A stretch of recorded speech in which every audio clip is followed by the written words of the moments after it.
electronic music makers. I'm your host, Corey Luna, and on AV is Rich Hogben.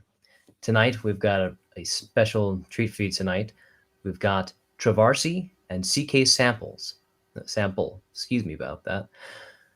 And what's really unique is that when I asked Trovarsi to come on the show, she said, "I'd love to, and I would like to have cksample come on because we've got a unique thing going on here tonight.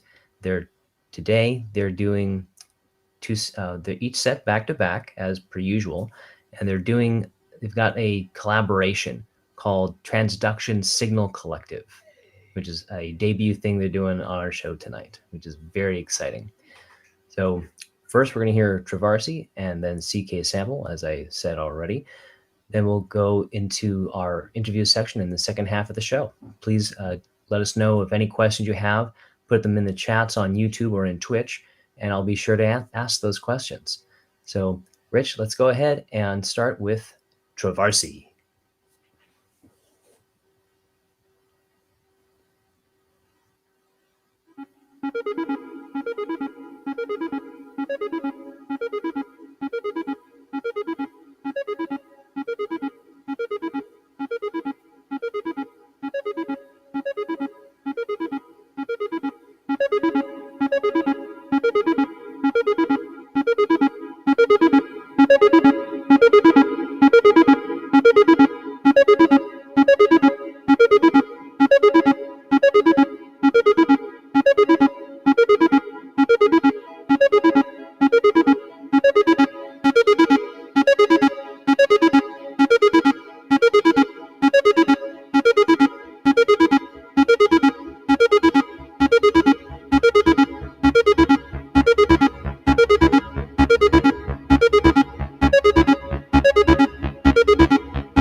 Trovarsi, everybody. That was awesome.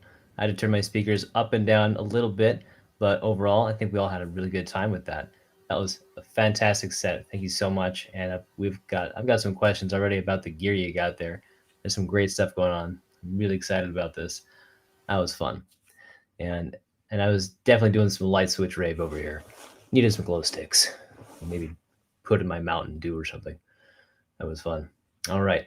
Now we're going to get ready for cksample. Rich, let's switch on over to cksample.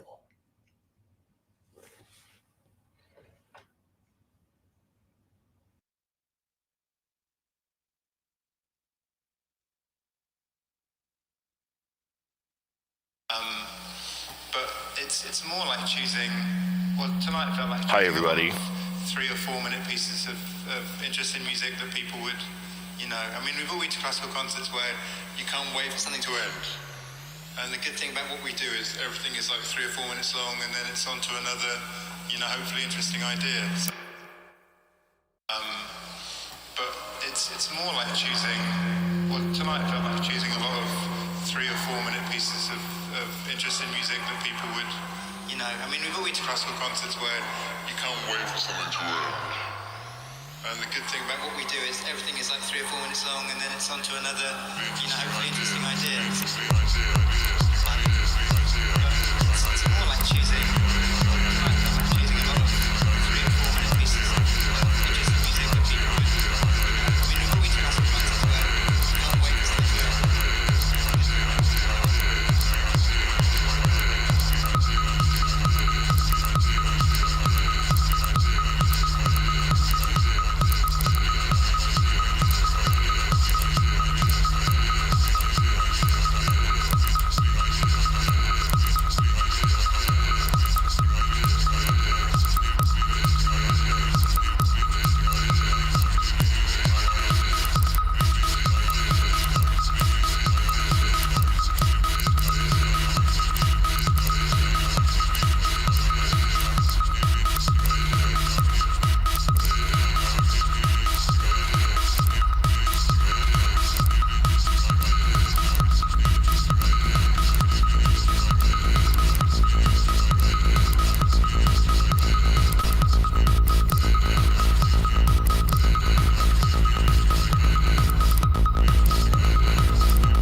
Thank you very much.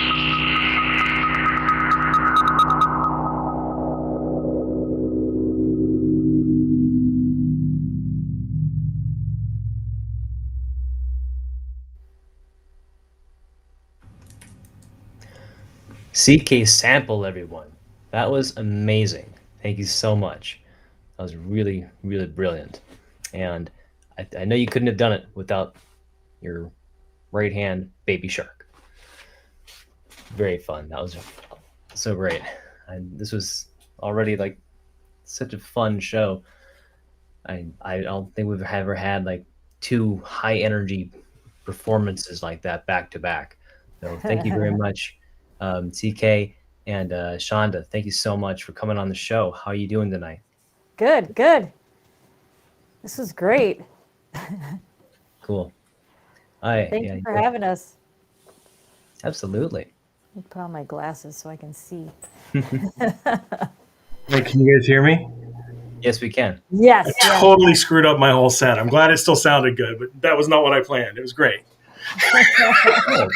Great, man. And like, I think I have your face imprinted on my retinas now. That's the goal. It's called branding. All right, I'm writing that one down. That's great. So, again, thanks again for coming on, doing the show. This is a lot of fun. So, you guys ready for some questions? Oh, yeah. Yep. Cool. So, how did you two come together to create Transduction Signal Collective? So, you want to take it or you want to take it? You start it because... Yeah, so like, I don't know. I think like me and Stu J, who's in the audience, we started Club Eurorack. Really, he started. It was my idea, and he started. It was on Clubhouse, kind of like a talk thing, and I know, like, Trovarsi had seen a couple of my performances on Earth Modular Society. There was one really wonderful, magical Earth Modular Society performance. I think it was on the New Year's stream train, where her and Dissonant both were like listening to a playback of what I had just played that Data was doing visuals over, and they were like, "Who the hell is this?" And it was me, and I was like, "Oh my god, they're watching and they're so into it!" Oh, and so that was cool. But like, we started doing Club Eurorack, and Trovarsi ended up being in a lot of the rooms whenever I would just start a room to shoot the shit. Excuse me. Late at night, and we just start chatting a lot, and we became friends over time. And she was like, "Hey, you play Four on the Floor? We should like collaborate and like play something together online and stream online. You're technical, you can figure that out." And I wanted you to figure out like how we could like Yeah. sync and stream. Yeah. Which I still feel like we should do that. By the way, I'm still way too lazy to do that. So like, that's where it all started, and then for a while we met up at NobCon. She invited me to NobCon, and we met in person for the first time, and I had my first in real life performance, and thanks to her introducing me to all kinds of wonderful people who had me play, and I wasn't prepared at all, and it was amazing. And then the whole time I was there, I was talking to her, and I was talking to Dissonant and the whole NIMS crew. Shout out NIMS crew, and I was like, like what we're missing in Eurorack is like a Wu-Tang. We need like a Wu-Tang, like a group of people that are focused doing. But I don't want to do any of the other music all of you do with Eurorack. I just want to do techno. And so, I said that, and then she was she was like, "That's." She laughed at me, and then she said, "Oh, that's interesting. Let me think about it." Yeah. And I did. I thought about it. I was like, there's something there. We can do this.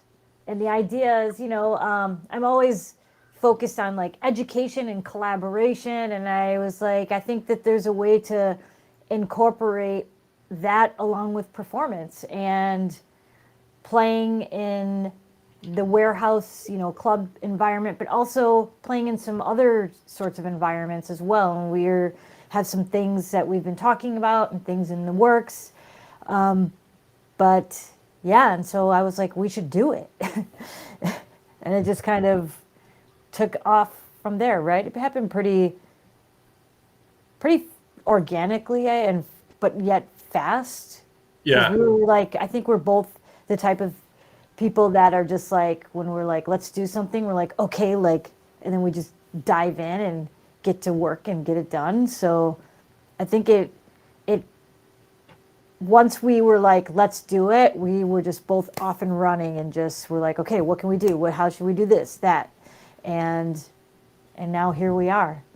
And a lot of obsessive conversations about, should I buy this module? Should I buy this case? What should we do? Right. Of course. I mean, that goes without saying, CK. I mean, all of our synth nerds out there know, like, and they're probably in half our conversations too. Yeah. Which module? Should I keep it? Should I sell it? Should I trade it with somebody? All of it.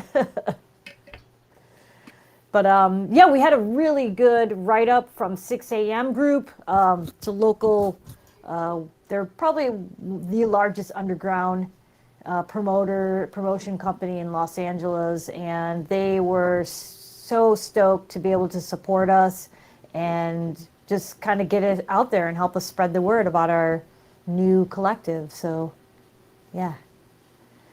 Cool. Are you there, CK? You're there, right? Okay. Just making sure. Wow. Well, thank you for explaining that. That's a great story to how you guys created this together. That's really nice. Now for our next question. So, what's your approach to performing live compared to studio sessions? Ooh. Do you want to go first, or do you want me to go first on that one? Whichever. I mean, I don't have a difference. I do them both the same, pretty much exactly the same. Where I just like, I'm noodling, and then I come up with something that's a rough idea of a set of patches, and then I kind of try to. When I have a performance, I just think how long I have to play, and I try to make enough rough ideas for me to jump between and do a set of things. And studio sessions, like I stream everything online. I'm just always doing things live. I'm always just practicing live. I don't compose, and I'm very improvisational, I guess. That's my approach, which I think is differs from Trovarsi somewhat. And she's trying to help me be more. She's been giving me advice about being less, not energetic, because I think I'm great at that, but like more mix, like better focus on mixes and like on actually have, spend more time in a section and kind of create sort of song structure. So that's one of the things I've appreciated about our collaboration is she's helping me, create structure where it's usually just chaotic noise and distortion and fun. Yeah, no, for me, I think it just depends what type of music that I'm making, but I think I've always used Ableton as finishing like any sorts of productions or other projects that I have been working on. But I think the last few releases, not I think, I know, the last few releases I've done have been just straight recording out of the Eurorack case, and I have the DB25 from my performance mixer. So I have the opportunity to record, the stems, in which I do, but I tend to try to work with the stereo mix and try to get the mix right in the box, and then perform the song, if that makes any sense. Like, so I try to do some form of song structure. I try to focus on that when I'm playing. Like, the idea is to, so then when I actually go to record, whether it's keeping the stems or just working with the stereo recording, that it's already has that structure in form of like a DJ track, I guess, because the idea for making techno is so other DJs can spin it. So Okay. yeah. Very interesting. Thank you. Yeah, I fail hard at that. Okay. That's a good. I like that vision, Shonda. That's really neat. So for our next question, I was curious about who inspired you to produce music, and this is also synonymous with how did you get into playing electronic music? CK? So I used to play. You see them, you can't see them. I've got a bunch of guitar. I've been playing guitar since I was 11, and was in hair bands in high school and college, and played every note on Appetite for Destruction by Guns N' Roses at one point in my life when I was better at it than I am now. And so like was always into music at some level. I kind of fell out of it for a long time, and sometime like just with like more folk singer, guitar strumming type of musician for a while there. And then like a while back I started playing when I moved to Austin, because I'm in Dallas now, but when I moved to Austin, some friends of mine and me, we started a jam band, and I started writing songs and playing guitar again. And I was at a guitar shop, and there was my Mofo. So I have a Mofo synth over here, and it was for sale. And I traded some old beat up guitar I had towards it, and because it had a Tom Sawyer setting, and you play the note and it sounds just like Tom Sawyer. And I was like, oh. And so that first, I started watching videos about synthesis online and everything, and I work all day long in computers and hate them to a certain degree, and I want to disconnect from them. And so I use Ableton as a glorified track recorder, and like I do everything for the most part in my rack, although I did get in a Kai Force as a like DAW, not a DAW that I can use outside of the DAW to do some editing and stuff, and I've been using it as my end of chain and for the little I like the vocals, your vocal, your Vox samples in there. It's pretty cool. Yeah. And it's cool because it has CV out too, so it can control. Like I used it for the the AC/DC bit where I pulled in some MIDI and then copied it over to the CV track and used that to run the oscillator I was using there. Cool. Yeah, it sounded cool. It's hard to do a cover in Eurorec, so I really commend you for that. I recognized it. It sounded cool. So yeah, that's awesome. Hopefully I don't get sued. Yeah. I mean, you played live cover. You didn't release it and, on an album or anything. But yeah, no, I thought it sounded great. Yes, I did. And yes, Shonda, same question. Well, for me, I got into like listening to like, well, back when I listened to going to raves, I don't want to like totally date myself, but we didn't call it techno or house or thing. It was like dance music. It was like rave music, but it was with the birth of the time of, when techno was coming, it was out. And I'm from the Midwest, so I spent, many nights like at raves and in Chicago. And I played the piano. I sang a lot in jazz and blues. And as I got older, like I would always like do like scratch tracks and vocals and things for other people, or I sang in bands, and I was like, I just want to produce my own music. And so as I started to learn, and I knew how to DJ, but I never really wanted to DJ, like to be that, like a big DJ.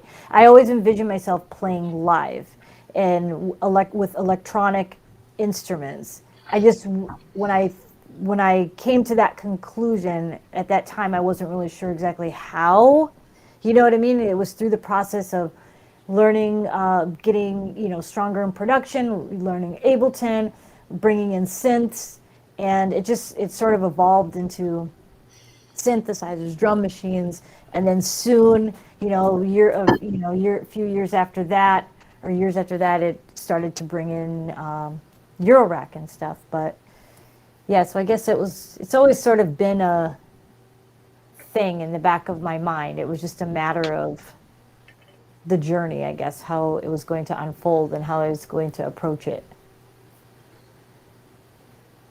Very good, thank you. So, cool. You sing? I do.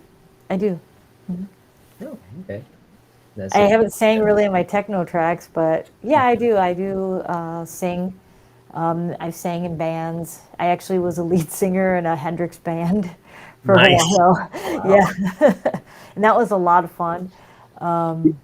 We silly sing on the phone together a lot. Yeah, we do that for sure. That's nice. Yeah. Far out. Yeah, that's very cool. So, and so I guess, well, I've already asked that question. Figured out who inspired you, I guess. Well, I guess it's still different. Who inspired you to play music? Is that too related to the past question, you think? No, not really. I mean, I'll answer it quickly and say that even though there's always like these artists that I've, adored, like Felix the House Cat, Octave One, there's one like person who inspired me to actually go back to school for music and really learn production, and that was Thavius Beck. I met him like years ago, and like he inspired me like to, I don't know, something about the way he would teach a class and the way we would talk. I was like, you know what? And it was like I've already been producing, like using like Logic. I started in GarageBand, went to Logic, used Logic for many years, but then it was very, I worked a full-time job, I had a profession, and then I would do music on the side, or I'd sing and do all these things. But it was him that kind of gave me that go back to school and like take it more seriously, and so I did. So yeah, that was my first big production inspiration. So yeah, shout out to Thavius. Very good. Yeah. No, it's always good to hear when someone like goes back to school to learn something different. Yeah. That's very good. And CK, who inspired you to get into music? So, I mean, I was already like noodling in music, but when I started like taking myself seriously in it to a certain degree, I think it really happened over COVID for me, where it was just kind of a hobby, and I was tinkering around. And I liked the synths, and I was playing with Eurorack, and I was part of the DivKid Patreon community, and just met a lot of great people there. Stu J and I became really good friends via that, and as well as a bunch of other people. And Benjamin Izzo from there invited me to Earth Modular Society. I joined Earth Modular Society because he noticed I was streaming on YouTube all the time and just kind of practicing. And he was like, "Hey, you should come stream to Earth Modular Society." And so I did. And I was doing probably at least a stream a week, sometimes 3, sometimes 5 for a while there over COVID when everything was really shut down. And that was my escape from everything. And sometime over that, I don't know what happened, but all of a sudden everybody was like I remember Stu J and I were doing the Club Eurorack thing, and Second Breakfast and Build invited me, Nick. They had a show where they were interviewing people every once in a while and asking them about on Club Eurorack. They're asking them about stuff, and they invited me to come for the show. And I thought it was because they didn't have a guest, but then they ended up asking me about how I perform and how I do my transitions. Yeah, Nick, it just totally.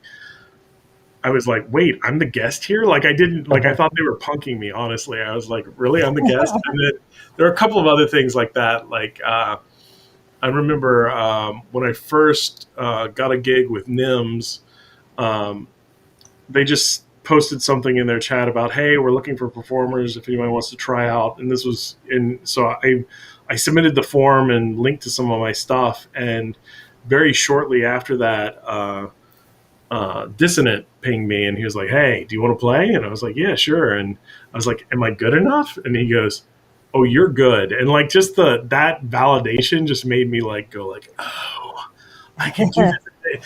And I've just been leaning into it since then because it's just fun, and I'm very much in the place Trovarsi was in the past, where I have a full-time life. I'm not like, this is not my career, but this is really fun, and I'm getting older, and it could turn into a retirement thing. Like, well, maybe we can figure out some hustle here that works and make some money and whatever. Right. But for now, it's fun, and I really enjoy putting together the music, and hopefully I learn to actually produce it a little bit better so it's not as garbled noise at times in the recordings and stuff, which is what I think I need to improve on my mastering and mixing and all that sort of thing. And eventually I'll take a class, maybe.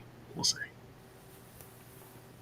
Very cool. That's very cool. Yeah. Yeah. Fantastic. And there's something that's so great about getting noticed by your peers, and getting some and being recognized as someone who has some talent, and as you said, it seems to have really encouraged your thirst to continue and pursue this. Yeah. That's really great. I actually posted on LinkedIn the other day the 6 a.m. group press release, and I went, just so everybody knows, I'm a full human and not just a workhorse. I do this stuff too. And it just felt really, I was telling Shauna, it felt like the weirdest thing to post on my professional life that, hey, I do this stuff, but I was like, this is cool. I'm totally going to share it there. Why not? Yeah, I'm glad you did. It is cool. Like, I can relate to that. Like, before, it was just like you feel like you're living a double life, like you're, I think, more open now, and as you're starting to post and talk to some of the people that you work with, and sharing like your music and stuff, and they're thinking, they think it's pretty cool, which is awesome. But a lot of people, I feel like they have like this double situation going. Like, I work in work in a very like conservative sort of environment, and then meanwhile I'm like, they don't know that I just left the warehouse and played a set at 4 a.m. You know what I mean? Like, and then I'm coming to work with a suit on or something. So, but no. I'm too. I haven't taken that plunge yet. I know, like, she's been trying to talk me into going, because there's actually a warehouse scene here in Dallas, techno scene, and I'm like, God, it starts at midnight. I'm so old and tired. I don't know if I can do it. I gotta like, Red Bull it up and go sometime. Well, I don't blame you. I would, my bedtime is 9 a.m. usually, 9 p.m. Sorry, I'm already too tired to be even talking. 'Cause I did work at 3 this morning, but yeah, like I'm, I'm not the spring chicken. I'm not going to those two, late night shows anymore. Although Yeah. I might be performing one pretty soon. We'll see. But So yeah, then the key is you just have to take a nap.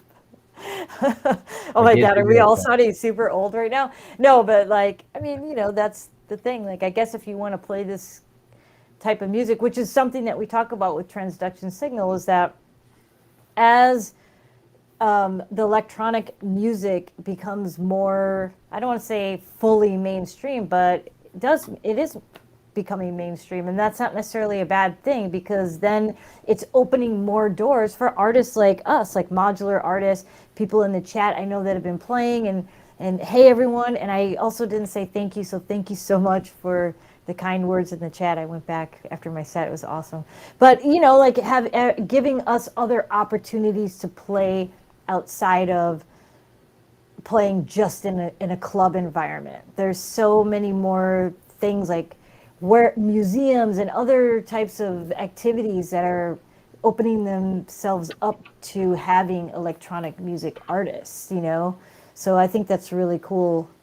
And as our scene grows, it's just the more of us that get out there and have these opportunities, the better it is for everyone, I think. It helps all of us, especially if this is something that we really all love to do and want to continue to do and have create opportunities.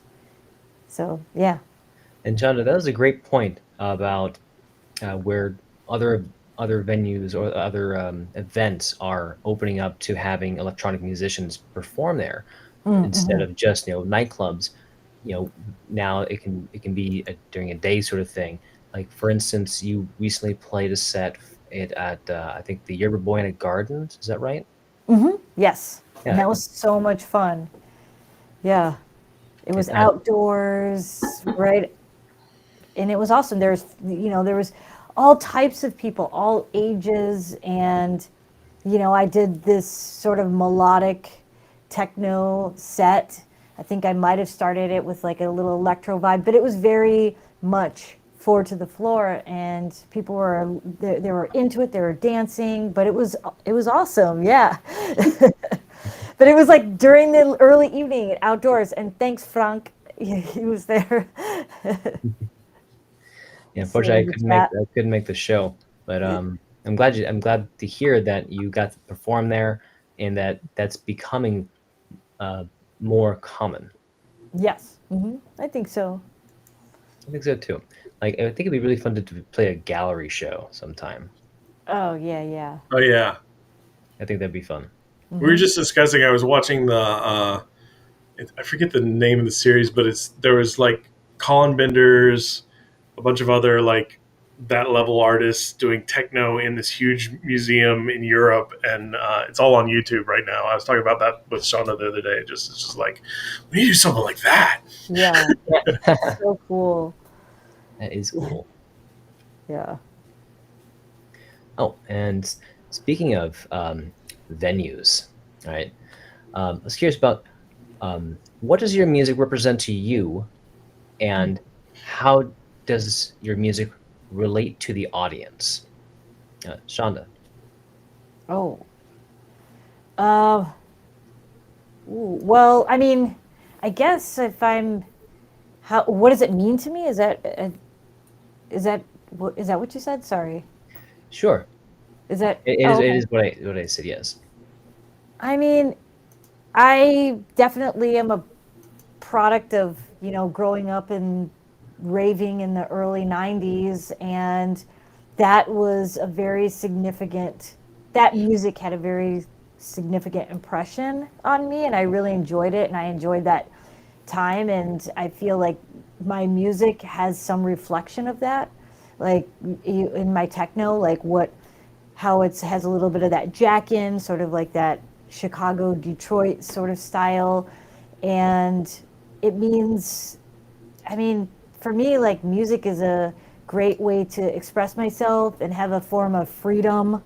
And I think, and I hope, that when people are on the dance floor, that that that that kind of reflects, and that they receive that and enjoy it, which is why, like, I mean, I for this set tonight I didn't so much, but I didn't do a lot of that sort of 90s style. I was doing something a little different. But when I play those sets like out in the warehouse and stuff like that, I definitely do like just do a lot of throwback stuff to the 90s. Like I love chord stabs and rave synth rave sounds and all that sort of stuff. So I definitely feel like I want people to feel that, and especially I know like the younger crowd, they're like into it, and I feel like a lot of that's coming back, but also it's like a throwback to my age group, like that did listen to that, and they're out there and enjoying the music, and it's just like nostalgia, But Nostalgic. yeah. Very nice. No, I get that. That makes a lot of sense. No, you're talking about the experience and the energy you had, and you are creating music within that element, and that energy transfers to your audience. Yes, I mean that I hope so. So it seems like it does. So, and I hope that it continues to. But yeah. No, it definitely does. Like all of us here and at Piqued we're rocking out in our homes. Your Cool. music tonight is fantastic. And CK, tell us, please, what does your music represent to you, and how does it relate to your audience? To me, it's just a good creative outlet to like pour a bunch of energy out into the universe that gives me a lot of energy back. So I think there's a lot of activities in life that are leaching to you, where you put out a lot of energy and it just drains you, And I feel like being creative in any way, shape, or form for me is something that energizes me. So like creating music gives me energy. I actually was a fine art student in college and did painting and drawing and connection, and don't do it as much anymore. I still do some, mostly with my kids, but when I'm creating something, I don't think. I get out of my own head and I just kind of go with it. And I think creating music, especially creating Eurorack music, has been really interesting for me because I get all that positive part from creating art, but I'm also still thinking and learning and growing while I'm doing it, because I'm having to think about exactly what I'm doing in terms of the patch live. And I, like, in the middle of this patch, I was like when I was playing the third part, or the last part before I circled back to previous sounds, I was sitting there and I was adjusting it and playing different things on the black sequencer, and all of a sudden I was like, wait, did I not patch a filter into this voice? I didn't have a filter. It was literally just the Brinzo. I was like, shit, I didn't put a filter. What am I going to do now? Like, I was totally, and I also had the Z5000 plugged into something.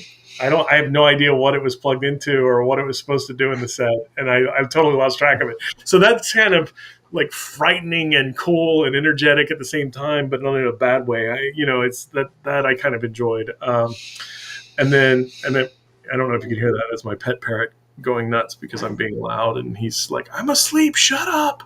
And then to answer, like, for the audience, like, I mean, I feel like I got a lot better once I realized people were actually watching when I got to Earth Modular Society. And, it wasn't, sometimes it was 2 people. A lot of times it was like 6 to 10 people. Every once in a while it was 20 people. And they just be like, yes, how'd you do that? And like, just that interaction, like, really, and I've always, I like the fact that with Eurorack specifically, one of the things I really like about Eurorack is I can make something that sounds totally different than anyone else, and it sounds like me, and people ask how I do it, and I don't mind sharing them exactly what I did, because I know they're going to do something else with that that's going to sound amazing too and cool, and it's not going to like steal my sound or anything like that, because like I think I feel like I believe there's like living energy coming from us going into our music, and it's there in the music alongside what we're doing. And so I'm hoping that I'm contributing to that in the world, whatever that is, that chi force that unites us through music. Like, I'm hoping my music is having a positive effect for the people that are listening to it, that the same that it has for me, because it energizes me, makes me feel better, makes me feel like, oh yeah, I just made something. Yeah, and that was fun. Right. Hopefully everybody else liked it too. Right. And if they didn't, who cares? I enjoyed it. Good. And as you should. That's like the best part about it. And I've got an art background as well, and I get the same thing where even to this day, if I'm not creating something, I don't feel right. I don't feel like myself. I have to be doing something. Yeah. I need to be creating something. I need some type of creative outlet, and Modular has endless possibilities of what you can do with it. And it's always like, it's just a fun experiment sometimes, where it's like, you don't always have to have an idea of what you're going to do with it, because you start getting into a patch and you're thinking, okay, where am I going to send this? And like, or sometimes where you don't have a filter in there, you're like, how can I figure out how to make a filter with what I have in here, so I don't have to unplug and unscrew everything and just figure it out. And I Right. think, and it can be a great, and they have great fun.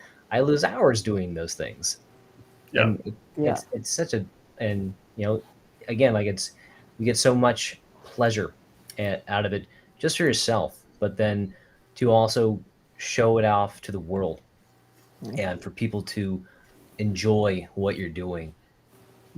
Like, it just doubles that wonderful feeling. I have to agree with everything you said. Yeah.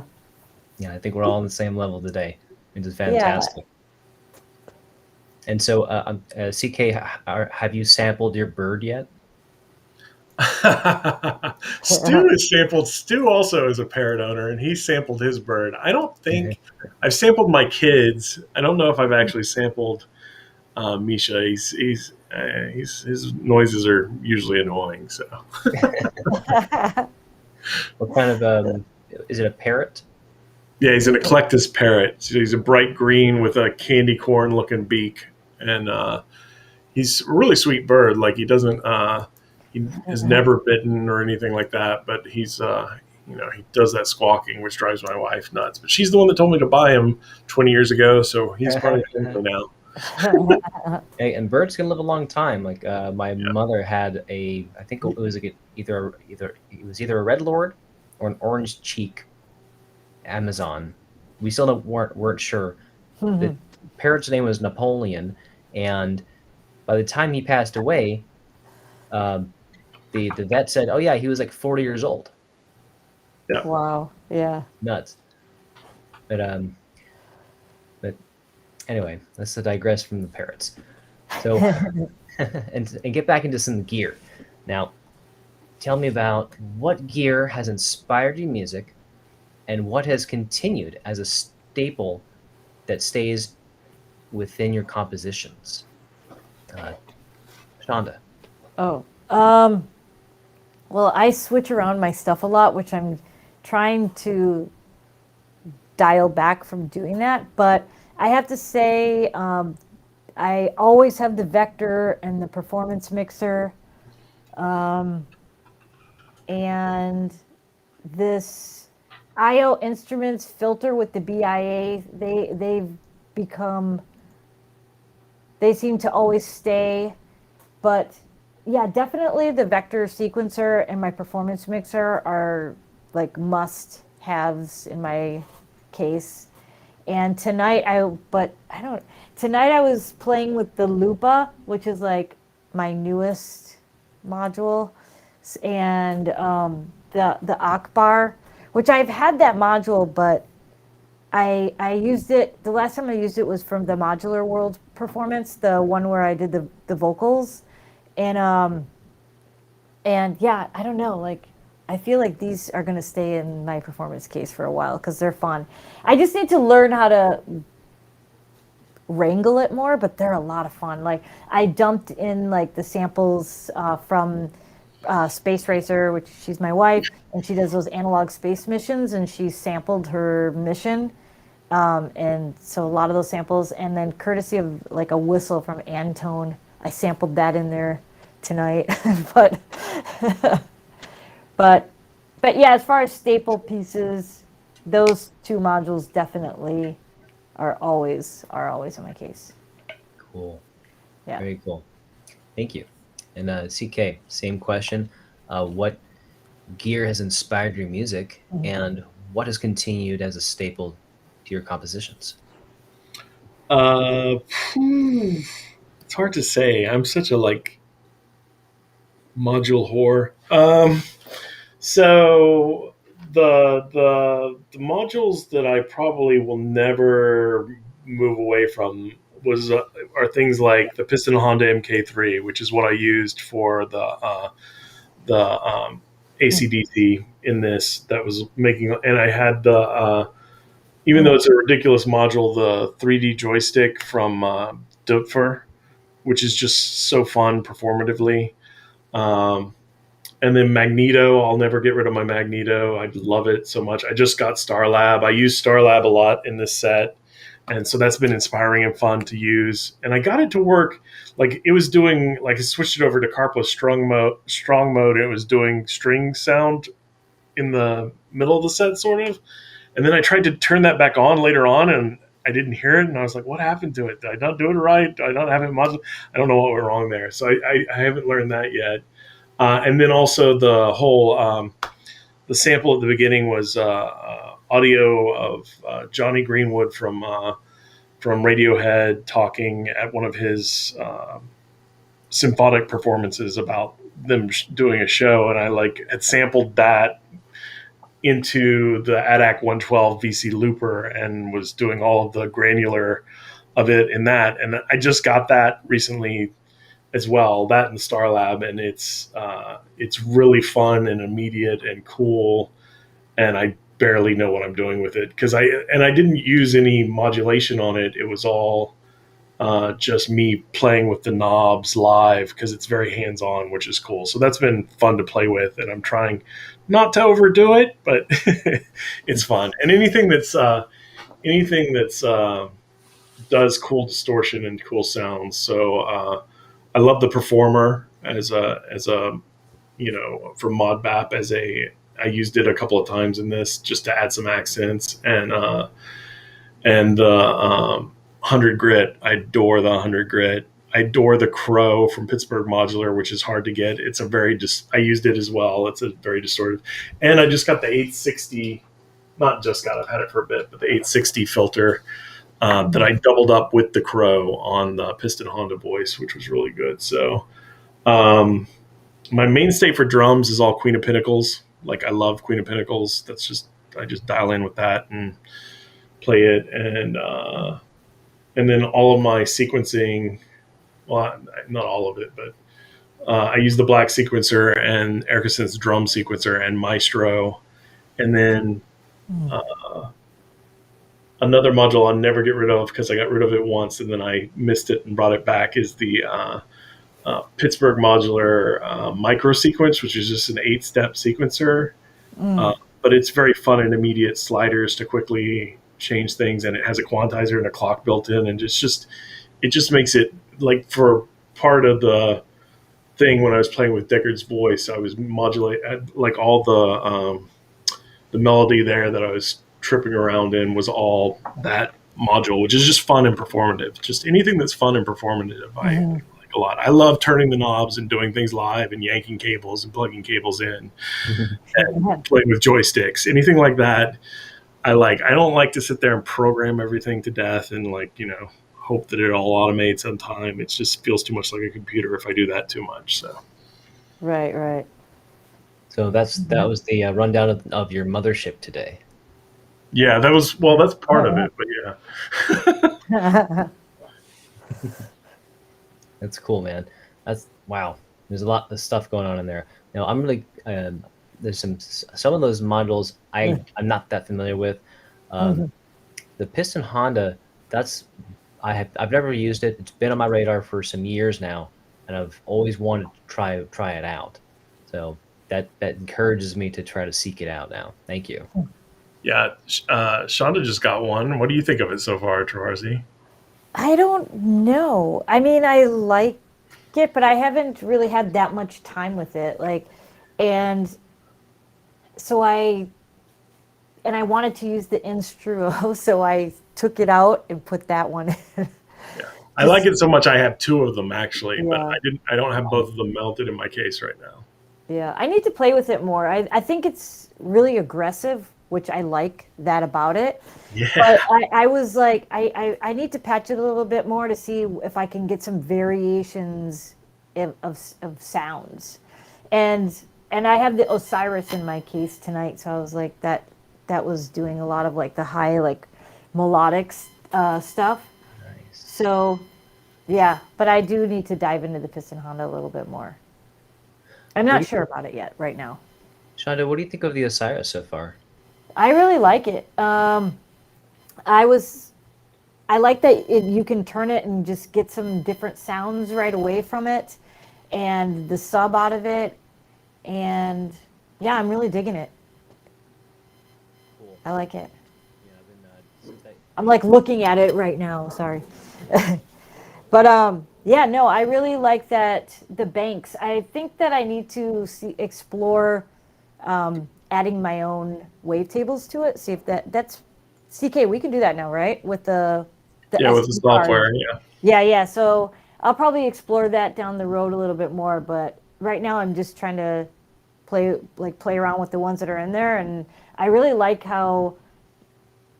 I just like the tone of it, I guess, and I have it going through that the what's it called, the three toms filter, the it's like the MS-20, it's called the MS-22 three tom, or Steve's MS-22.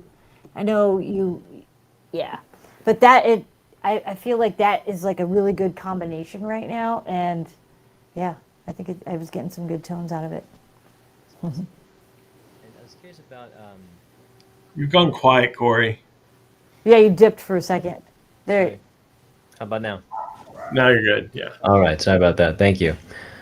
Sometimes I turn down my mic just because I think I'm getting some feedback sometimes.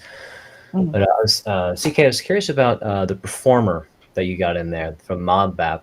I remember when last year for Synth Booth, I think it was an all virtual event, and ModBap was one of the was there, and during one of those like break off chats, I got to talk to him a little bit about his company and what he's been doing with the performer, and I still haven't tried one out. I was curious if you could tell us a little bit about the performer and what you like about it. I think Shauna could say a lot about that too. It's good Yeah. because it's got these four big buttons, so it's very playable. It has a cool tape stop effect, so you can a lot of times I'll stop my whole set just by having it slowly wind down with the tape stop effect, which sounds awesome. And a couple of times with the beat, I clicked in the basically reverb of it that just made everything go kind of big for a bar or half a bar, and then I turned it off, and it has like a glitch repeat effect and stuff. It's a lot of effects that aren't one effect or the other. Like a lot of multi-effect. Most, as far as I know, all the other multi-effect modules that are in Eurorack, they all switch from one effect to another, and the performer allows you to utilize all the effects on it simultaneously for the most part, with the exception of the different variations for the different colors that you can turn on that add another layer of stuff to it. So it's just really versatile in that way. I actually have two of the performer too, although I'm waiting on I ordered a new case that think will allow me to properly mount both of them, because I want one to be end of chain. That's how I use it most. But I realize I would like to have, the reason I got the second one, besides the fact that they came out with a cool new colorway, game over one, was just, I know I want to patch it into a single voice to be able to do some of the effects of it on that single voice and still be able to do it on the whole chain. So Right. That's pretty cool. I think Corey does the same thing too. I like the performer, not only being able to obviously perform with the buttons, but I like to send a sequence and sequence the effects. oh yeah, So it's like that. I like doing that a lot. But yeah, no, the performer is great. Yeah, I think OSC Digi said Corey's crushing it. I agree. Yeah. Very cool. So great. Now my Christmas list just got bigger. That's awesome.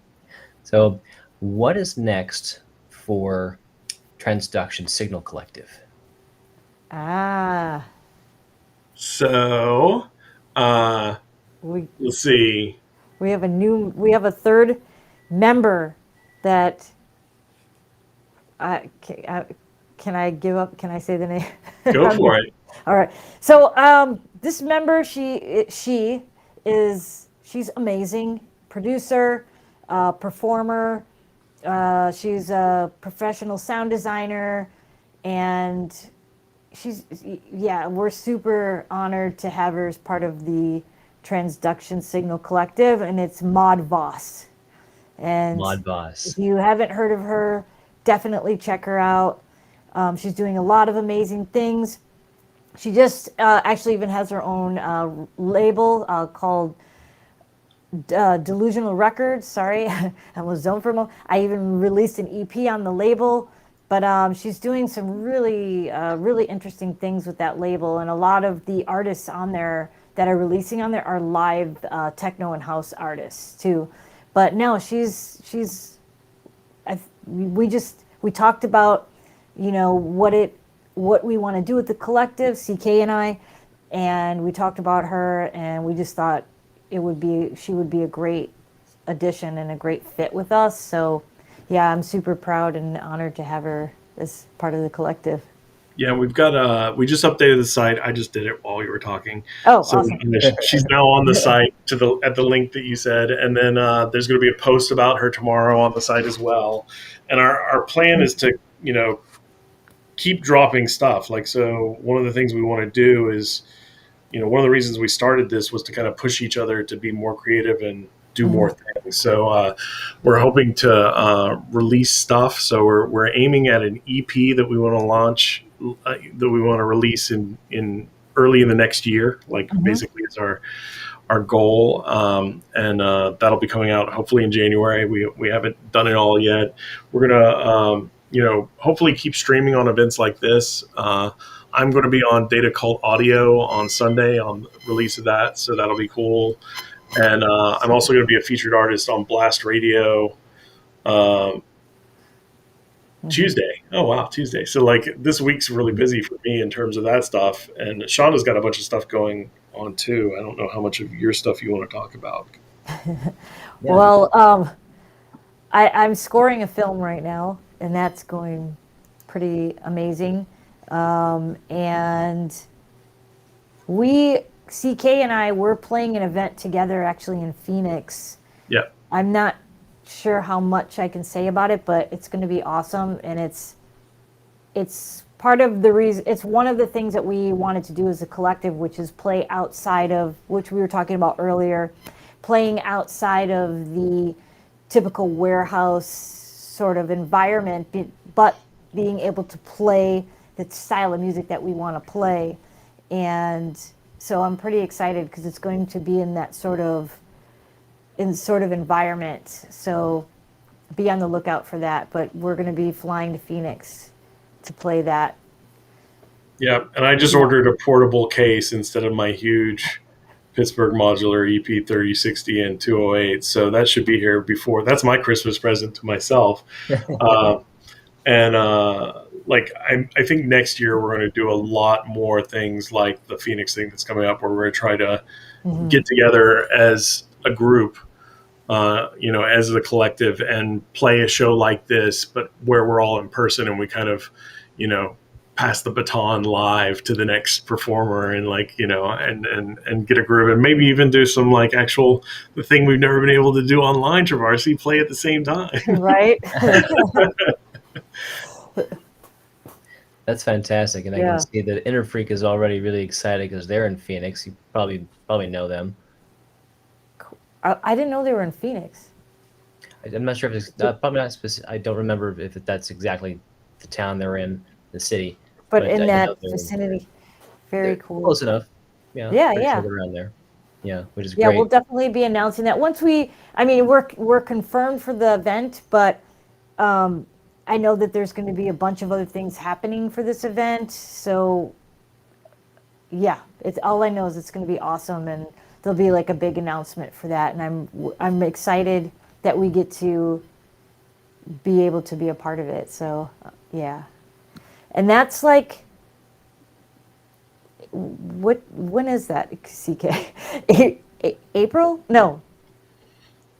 You're the one that told me. Let me check. I know, but I don't have my calendar in front of me. This is every conversation we have. I know, right? You told me that. Why do you not? What is it? Early spring, I'll just say that. But so that's the things, and we'll have some other things happening in LA coming up before that. So yeah, I'm very excited, and we do want to really push the whole educational thing and just collaboration, and like you were saying, creating opportunities to connect with other artists, and yeah, so That's very cool. Yeah. Similarly, last year, I guess it was, it was either at the end of 2019 or the beginning of 2020, right before the pandemic happened. My friends Frank Martin and Clark Harding, who's in Napa out here, three of us got together and we created a nonprofit organization called Modular Alliance. And the purpose of it was to promote, perform, and educate people on modular music. And what we had planned before the pandemic happened was we're going to do educational events where we would do discussions about electronic music in general, and invite audience members up to play around and get some hands-on experience with modular. And unfortunately, of course, that didn't happen. We had already, Clark Harding was already planning out like a full-on camp for Burning Man, but of course, it didn't happen. So we changed gears and we ended up putting together. We got a few more of our friends together. I think about 8 of us all put together a collaboration. We put together a compilation album, and that's been in production for well over a year now. And we're getting close to putting out a vinyl pretty soon. Oh, that's very cool. That's very cool. So, by the way, the conference is the event. Sorry, I don't know why I said conference. I think you said conference, and it made me say conference because I'm tired too. May 6th to 8th, like May 6th, 7th, 8th is when. That's right. Yeah. May. Very cool. May 6th or May 7th, May 8th. Okay, cool. I do have one thing I want to say. I hope is Frank still in the chat? I haven't seen him in a second, but I'm doing that tour bus thing where it's like a studio. It's called LA Good Vibes with Joachim Gerard and Frank and another artist, and it's basically this RV that's like a production studio, and we're going to be in it and in the desert for like 5 to 6 days, working on production, and then we're going to, I believe, like share the coordinates, and then there's going to be like a party there. Oh, So wow. this is going to be fun. Yeah, but I think that's like in February, so I'm pretty excited about it. That is exciting. That's I haven't Yeah, heard it's about like that one I've yet. never done anything like that. So I was like, when they asked, I was like, sure, why the hell not? Like that sounds like fun. It does sound like fun. That sounds great. Yeah, Yeah, I'll text Frank about that one. Find out yeah, more details just so I can show up. That yeah. sounds like a good time.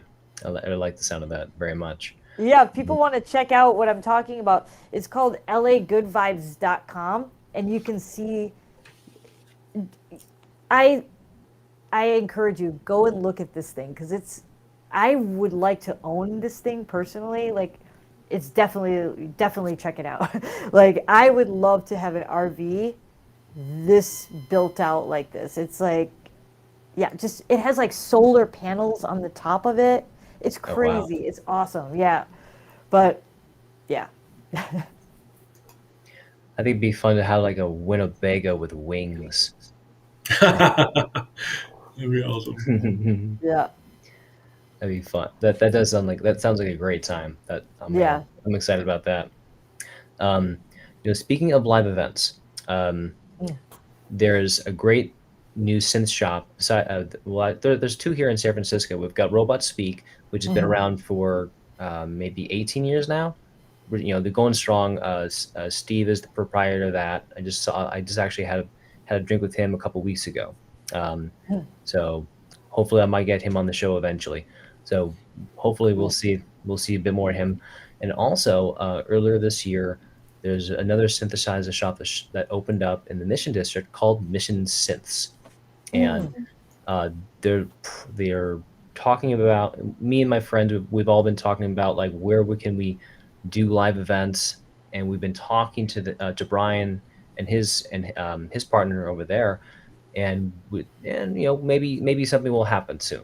So we're looking forward to that, and maybe people can get on the Mission Synth radar, and hopefully you know something will happen. We'll see. Cool. Cool. Yeah, we Yeah, that just sounds very cool. yeah, I just connected with the synth scene here in Dallas, which I didn't know existed at all, and it was very much just a bunch of people getting together and showing each other their rigs and kind of like going around with headphones and plugging in and playing with the stuff, but there wasn't any actual performances, and I was like, oh, we need to do performances. Anybody here interested in performances? So I think I may be trying to figure out how to start up a Dallas modular on the spot or something and find some things and have Trovarsi come out and invite some other people out and see if we can do a show here in Dallas too. Very That'll be a cool. little bit later next year, but we'll figure it out. I hope it happens. Sounds That like would be fun. very Yeah. cool. That would give me a great excuse to go to Dallas, Yeah. Yeah. and I'd drag my partner over there and say, "Hey, let's go to Dallas," and that'd be fun. I've been looking forward to that. Speaking of Maj on the spot, uh, Clark Harding, uh, Mm. about maybe a month or 2 months ago, he put together a modular on the spot in Napa here in California. Oh, Unfortunately, cool. I was out of town. I couldn't make it, so I hope it went well. I haven't really heard too much about it, but hopefully he got some people out there and out in that county, and we'll see and I hope that happens again because that's wine country. I think that's a I was just gonna fantastic say, it area. seems like a beautiful place to just play some melodic techno. Sounds good to me. I hope to go have a glass of wine, enjoy some tunes. That sounds like a good Yep, time for yep, me. yeah, for sure. Let's see here. We've got. Are there any other announcements of upcoming shows? Anything you guys have that we haven't mentioned yet? Um, I think we mentioned everything. Well, we are doing our annual Southern California Synth Society event, which even though NAM moved to June, we still are going to do something in January. So that will be, I think, around the weekend of the 22nd. And I know CK, you're coming out for that. We talked Yep. about it. So yeah, that should be, and that one's going to be an in-person event. We'll try to see about streaming it, especially since we have an opportunity to kind of plan ahead for it. But we talked about moving the event, but we would like to at least continue the tradition and do it around the same time that NAMM normally would occur. So we're pretty excited about that. And that's a Southern California Sin Society event. What's the thing in Germany we're going to? Super booth? Booth, Yeah, we're going to Super Booth. Let's work on the name. Yeah, yeah. the biggest. That's something I need to go to. I've never been to Germany, and I would love to go to Germany just in general. But yeah, going to Super Booth would be amazing. Ausgezeichnet, yeah. German. That'd be really fun. Oh, Yeah. But I was gonna say, so you guys reminded me about what you are planning to do with this with the bus, the LA Good Vibes RV van, of like, kind of like doing a show and or kind of similar, like, Modular on the Spot, where you have, performers, audience members hanging around, and people interacting. Something that Piqued used to do. We had pre-pandemic, for the first like 12 episodes, it used to be an in-person show in downtown San Francisco, and we had an office space that we used, and it was always local people. Pretty much like everybody who in the Bay Area were the performers, and that was the idea was to bring unique artists into the performance, and allow them to do a performance before a live audience, and then let the live audience interact with them. And in between sessions, during like intermissions, the audience would come up to the stage and talk to the artists, and all the artists were always happy to talk about the different modules and the equipment they're using and fun stuff like that. And it's something that we is missed. That was, like, I think, one of the most wonderful things we were doing. So it's different now because, of course, this is not happening anymore for us, and it's it's a little sad. We lost that a little bit, but as we transitioned into the virtual events, we've been able to open up the door to performers anywhere. So, and Which is very cool too. if you throw an in meet space thing, though, if you find a location and do it, I'll come and play. okay, well, Yeah. we'll see. We'll see what happens. We might be able to. It will probably continue to be a pretty virtual event. However, we might be able to, do an in-person event once in a while. Maybe we'll see. Maybe next year we'll try to put something together. It'd probably be in LA. I don't think it would be in San Francisco. It'd just be easier, I think, that way, for a few reasons. But I'll keep you guys posted about that. I think that'd be really fun. Reach out, see if you need any help or anything like that, or if something that SoCal Sin Society can help with or collaborate with or anything like that. Yeah, definitely reach out. Oh, thank you. I appreciate that. And Shonda and CK, I want to thank you both for coming on the show tonight and answering my questions, and doing fantastic performances that got all of us energized. And something that I've always enjoyed about Piqued, about not just booking everybody and bringing people together, but the energy. Like, Shonda, just as you were explaining on what you experienced, going to raves, and what you experienced as a performer, and how that energy transitions to the audience. It transitions to me, and I always get really excited after every Piqued we've ever done. And it's always hard, even though I'm always tired afterwards, it's hard for me to calm down and go to sleep. Right, you're like I'm always energized. Oh yeah, yeah. I'm feeling it right now. Are you gonna go patch, or are you gonna go to bed? I'm gonna fall asleep on the patch. Okay. Nice. Yeah, I like that. That's a good. Yeah, I'm just gonna patch until I make a pillow out of it. Yeah, synth pillows. We need to build synth pillows. Synth pillows. Hey, I have that synth pillow on my sofa. Oh, that's great. Oh yeah, the one they make those ones that are actual. Yeah. Well, Awesome. we're up about just about 9 o'clock. I want to again thank you both for doing this tonight. I really appreciate it. CK, I know you're a little, about 2 hours ahead, so hopefully you get to get some sleep tonight. And Sean, My thanks so lamp much. just auto went off. Too late. Time to go to bed. Click. I know. I just want to say thanks, to everyone that tuned in to and thank you for having us. And it was fun, and I really appreciate always having support from our synth fam and all that sort of stuff. So thank you so much. Yeah, Yeah, 100%. Thanks so much, yeah, everybody. Very yeah. cool. Well, everyone, I think we've all had a great night tonight. Hmm. So I hope you all stay home and stay safe. And Peaked is signing off for tonight. So good night. Cool. Good night. Good night. Keep synthing.